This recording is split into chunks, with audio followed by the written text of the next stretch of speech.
কিসের মানবাধিকার? আমি বলতাম যে হিউম্যান রাইটস নয়, অ্যানিমাল রাইটসটা আমাদেরকে দাও। দীর্ঘ 11 বছর পর্যন্ত আমার সঙ্গে কাউকে দেখা করতে দেওয়া হয় নাই। দীর্ঘ 11 বছর পর্যন্ত আমাকে কোনো মোবাইলে ফোন করতে দেওয়া হয় নাই।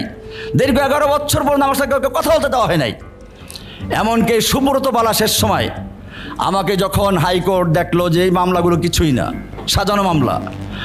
একটা কথা আপনাদেরকে বলা হয় আমাকে এই তত্ত্বাবধায়ক সরকার জামিন দিয়েছে, না, এটা ভুল কথা। আমার জামিন দিয়েছিল হাসিনা সরকারের সময়, হাইকোর্ট থেকে সব মামলা জামিন হয়েছিল। আপনারা সাংবাদিক, দেশের চক্ষু, আপনারা একটু চোখ খুলতে হবে আপনাদেরকে। আমাকে গেট থেকে জামিন দেওয়া হলো।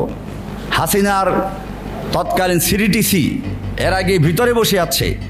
সুব্রত বালা ওই সময়কার জেলের জেলার সুপার এবং তার সঙ্গে জেলার, তারা আমাকে কাগজ কলমে জামিন দিয়ে তাদের হাতে তুলে দেয়। 3টা গাড়ি বাইরে ছিল। আপনারা এটা জানেন, জেলখানার গেটের ভিতরে সিসি ক্যামেরা আছে, বাইরে সিসি ক্যামেরা আছে। এরপরে মেইন গেট আছে, জেল কাশিমপুর জেলের একটা বড় গেট আছে, 4টা জেল ওখানে। এই 4টা জেলের একটা বড় গেট আছে, ওখানে অনেকগুলো সিসি ক্যামেরা থাকে। এরপরে আমাকে সেখান থেকে নিয়ে গেল সিটিটিসি ভবনে, ওটার সামনে ক্যামেরা, ভিতরে ক্যামেরা। আমাকে নিয়ে যে আয়না ঘরে রাখলো সেখানে ক্যামেরা।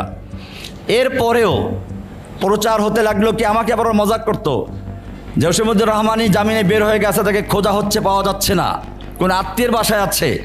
হাসে আর বলে, আপনি আত্মীয়ের বাসায় আছেন, আমরা আপনার মামা হই।